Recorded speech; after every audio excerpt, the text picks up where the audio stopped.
नमस्कार साथियों, आप सभी का दिव्य विद्या मंदिर चैनल पर हार्दिक स्वागत है। साथियों, इसके पहले वाले वीडियो हमने बताया था कि भाग 17 के अंतर्गत 8वीं अनुसूची में कुल 9 अनुच्छेद हैं।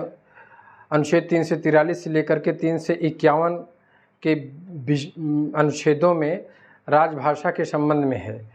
तो आज हम आगे बढ़ते हैं। आज बताएंगे कि भारतीय संविधान में कुल 22 प्रादेशिक भाषाओं को मान्यता दी गई है, लेकिन हमारे मूल संविधान में कुल 14 भाषाओं को मान्यता दी गई थी। 8वीं अनुसूची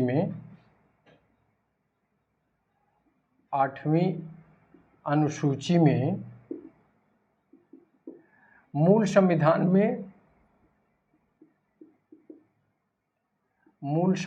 में 14 प्रादेशिक भाषाओं को, ये 14 प्रादेशिक भाषाएं हैं, इन्हीं को मूल संविधान में मान्यता दी गई थी। अब उसमें हमने लिख दिया है असमिया, बंगला, गुजराती, हिंदी, कश्मीरी, मराठी, उड़िया, पंजाबी, संस्कृत, उर्दू, कन्नड़, मलयालम, तमिल और तेलुगु। यही 14 जो हमारे मूल संविधान में इन प्रादेशिक भाषाओं को मान्यता दी गई थी। साथियों, कल हमने ये भी बताया था कि अनुच्छेद 3 से 47 एक अनुच्छेद है, उस अनुच्छेद का नाम है 3 से 47।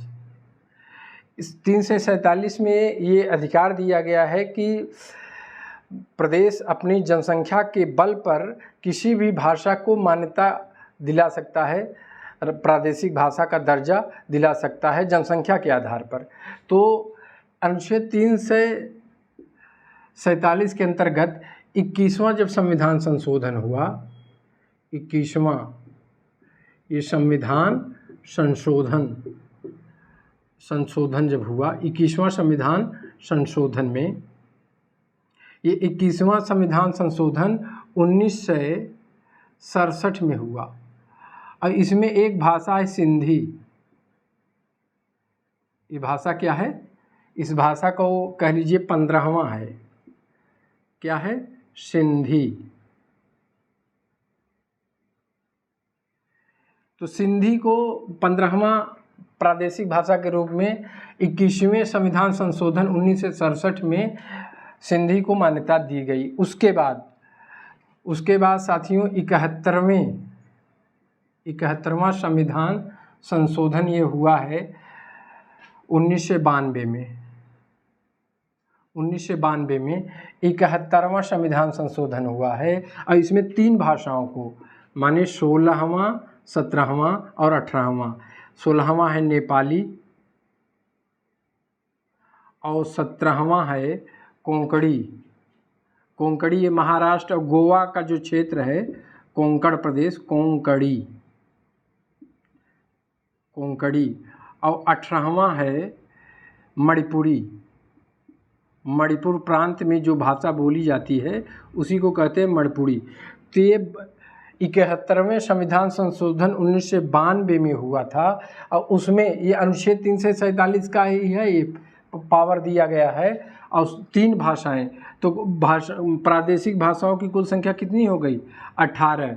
फिर इसके बाद एक संशोधन और हुआ, उसको आप कहते हैं 92वां संविधान संशोधन। ये 2003 में हुआ है। उस समय प्रधानमंत्री थे अटल बिहारी वाजपेयी। इन्होंने 4 भाषाओं को मान्यता दिया। तो 19वां है बोडो और 20वां है बोडो डोंगरी और 21वां है मैथिली। ये बिहार में है, मिथिला प्रदेश। और 22वां है संथाली। तो इस तरह से हमारे संविधान में कुल 22 प्रादेशिक भाषाओं को संविधान में मान्यता दिया गया है। इसे आप लोग जानते रहिए। कभी कभी संशोधन पूछ देता है। 14 तो मूल संविधान में ही था।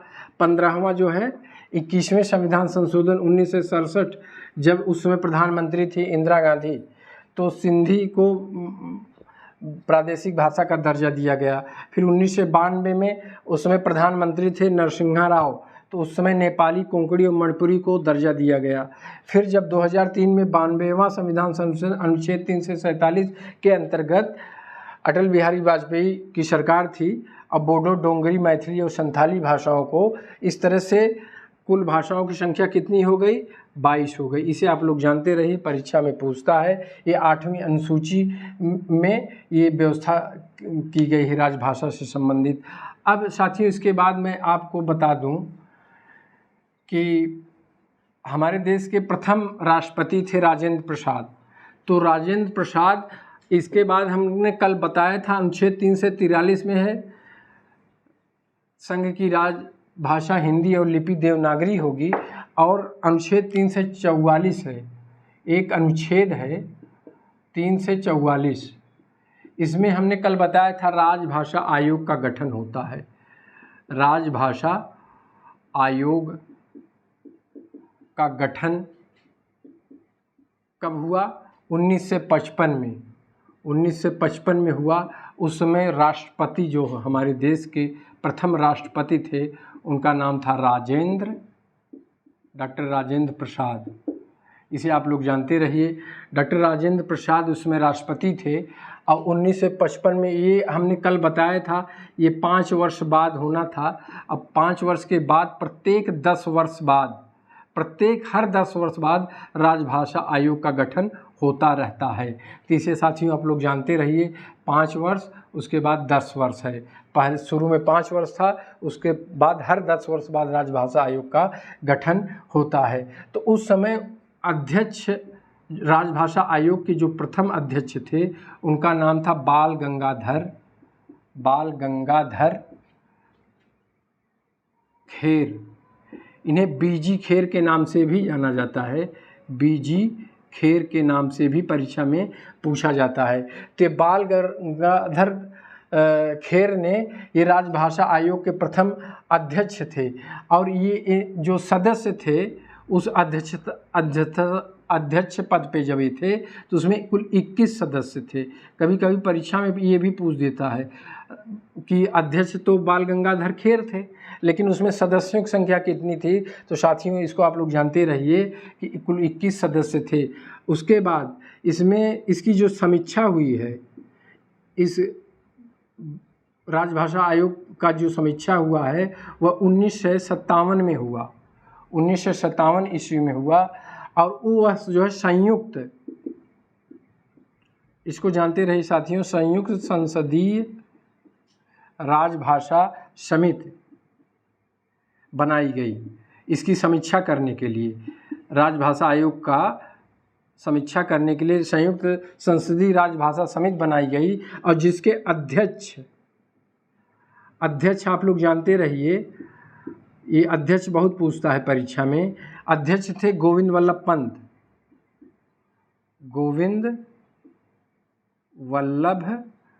पंत।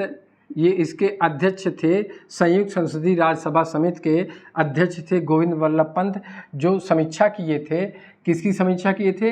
राजभाषा आयोग का जो गठन बीजी खेर के नेतृत्व में हुआ था, 21 सदस्यीय, तो उसकी समीक्षा किए थे 1997 ईस्वी में संयुक्त संसदीय राजभाषा समिति, जिसके अध्यक्ष गोविंद वल्लभ पंत थे।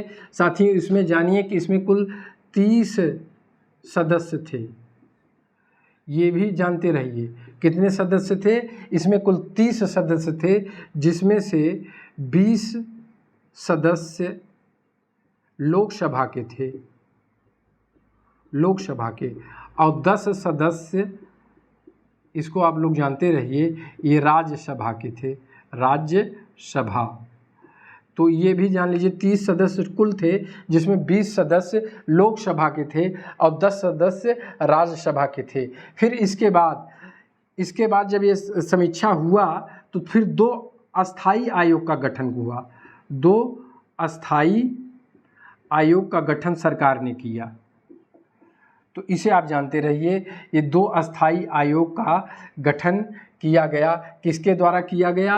राष्ट्रपति के द्वारा, चूँकि राष्ट्रपति ही करता है। राष्ट्रपति के द्वारा 2 अस्थाई आयोग का गठन किया गया। जब ये गोविंद वल्लभ पंत ने इसका समीक्षा किया तो 30 सदस्य, जिसमें 20 सदस्य लोकसभा के, 10 सदस्य राज्यसभा के थे, तो फिर राष्ट्रपति ने 2 अस्थाई आयोग का गठन किया। इसको मैं बता दे रहा हूँ, यह बहुत ही महत्वपूर्ण है। 2 अस्थाई आयोग के विषय में आप लोग जानते रहिए। और ये दोनों आयोग का गठन सरकार द्वारा, राष्ट्रपति के द्वारा 1961 ईस्वी में किया गया था। कब किया गया था? 1961 ईस्वी में किया गया था। 2 अस्थाई आयोग का गठन था। तो पहला आयोग है राजभाषा आयोग। राजभाषा आयोग ये 1921 में ही इसका गठन हुआ है। और राजभाषा आयोग ये विधि मंत्रालय के द्वारा हुआ है। राजभाषा आयोग का गठन विधि मंत्रालय के द्वारा हुआ है। और फिर दूसरा ये है, दूसरा आयोग का गठन है, इसे आप जानते रहिए, वैज्ञानिक है। वैज्ञानिक एवं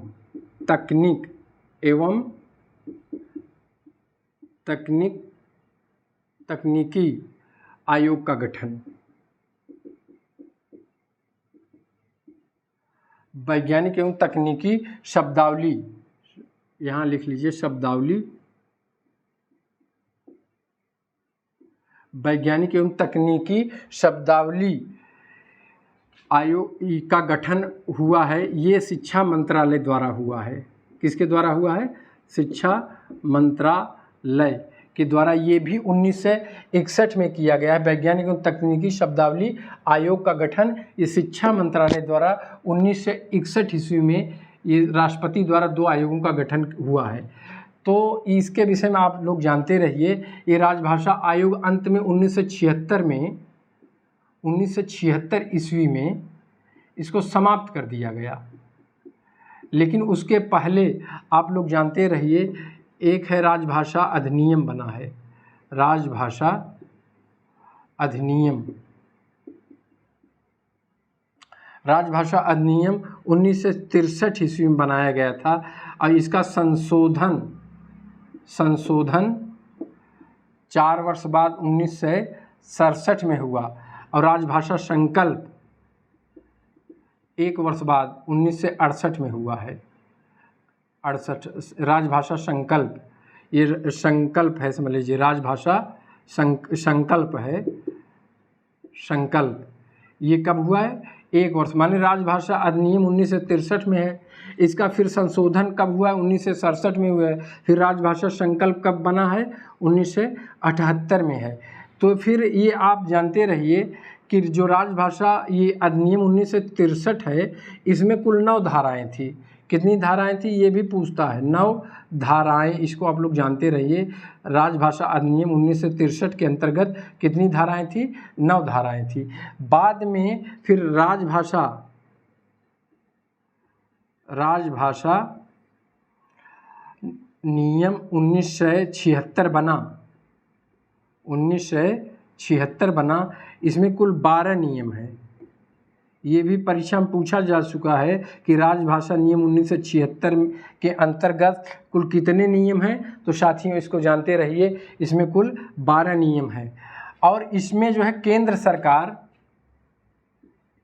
जो केंद्र सरकार है, ये जितने भी कार्यालय हैं उसको 3 वर्गों में बांट दिया। क वर्ग और ख वर्ग और ग वर्ग। ये 3 वर्गों में जितने भी कार्यालय हैं देश के, केंद्र सरकार ने 1976 अधिनियम है जिसमें 12 नियम हैं। उसमें केंद्र सरकार ने जितने भी कार्यालय हैं, माने पत्राचार जब किया जाएगा कार्यालय में, ऑफिस में, कार्यालय में, तो उसे भाषा की दृष्टि से क वर्ग, ख वर्ग और ग वर्ग में बांटा गया है। साथियों इसको भी हम मिटा दे रहे हैं, इसके बाद थोड़ा बता दे रहे हैं कि वो 3 वर्ग जो बने हैं उससे भी परीक्षा में प्रश्न बन चुके हैं, तो उसको भी आप लोग जानते रहिए। तो जो कार्यालय है, कार्यालय, इसको आप 3 वर्गों में बांट दीजिए। इसमें है क वर्ग, क वर्ग। तो क वर्ग में जो क वर्ग का क्षेत्र है, इसमें हम बता चुके हैं पिछले वीडियो में, इसमें जो पत्र व्यवहार होगा वह हिंदी में होगा। सिर्फ किस में होगा? हिंदी में। और पिछले वाले वीडियो में बताए थे कि 9 राज्य है और एक केंद्र शासित माने दिल्ली भी है। एक केंद्र शासित दिल्ली, आप समझ लीजिए केंद्र शासित प्रदेश है। तो 9 राज्य है, जिसमें हमने बताया था उत्तर प्रदेश, बिहार, झारखंड, मध्य प्रदेश, छत्तीसगढ़, हिमाचल प्रदेश, राजस्थान, हरियाणा, उत्तराखंड, ये 9 राज्य हैं और एक दिल्ली है। तो इसमें जब पत्र व्यवहार क वर्ग में होगा तो उसकी भाषा क्या होगी? हिंदी है। और इसमें ख वर्ग क्षेत्र है। ख वर्ग क्षेत्र में द्विभाषी है, माने 2 भाषाओं का प्रयोग हो सकता है, द्विभाषी है। तो एक समझ लीजिए हिंदी है, फिर अंग्रेजी भी है। हिंदी है और क्या है? हिंदी के साथ अंग्रेजी भी है, अंग्रेजी। इसको भी आप जानते रहिए। और इसमें जो प्रदेश आएंगे, जैसे पंजाब है आपका, गुजरात है, महाराष्ट्र है, मराठी जिसे कहते हैं महाराष्ट्र, चंडीगढ़ हुआ, ये चंडीगढ़ है, राजधानी है। तो पंजाब, गुजरात, महाराष्ट्र, ये जो प्रदेश हैं, चूँकि पंजाब में पंजाबी बोली जाती है, गुजरात में गुजराती, महाराष्ट्र मराठी, चंडीगढ़ में भी पंजाबी, हरियाणवी माने हिंदी दोनों बोली जाती है। तो साथियों इसको भी आप लोग जानते रहिए। और अंडमान निकोबार एक केंद्र शासित है, अंडमान और निकोबार, इसको भी आप लोग जानते रहिए। ये ख वर्ग के अंतर्गत आएगा और इसमें 2 भाषाओं का प्रयोग होगा, द्विभाषी होगा, हिंदी भी होगा, अंग्रेजी भी होगा। और इस जो ग वर्ग है, ग वर्ग क्षेत्र में आप जानिए जो पत्र व्यवहार होगा वह सिर्फ अंग्रेजी में होगा। वह किस में होगा? अंग्रेजी में होगा।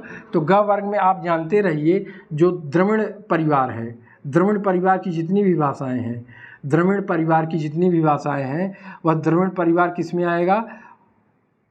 द्रविड़ परिवार में जो प्रदेश हैं, जैसे तमिलनाडु है, आंध्र प्रदेश है, ठीक है, द्रविड़ परिवार तमिलनाडु, आंध्र प्रदेश, कर्नाटक, केरल, ये सब जो प्रदेश हैं द्रविड़ परिवार की, उसकी जो पत्र व्यवहार का भाषा होगा वह अंग्रेजी होगा। और उत्तर पूर्वी जो प्रदेश हैं उसको भी आप लोग जानते हैं, पश्चिम बंगाल हुआ, असम हुआ, मणिपुर हुआ, अरुणाचल प्रदेश हुआ, मिजोरम हुआ, नागालैंड हुआ।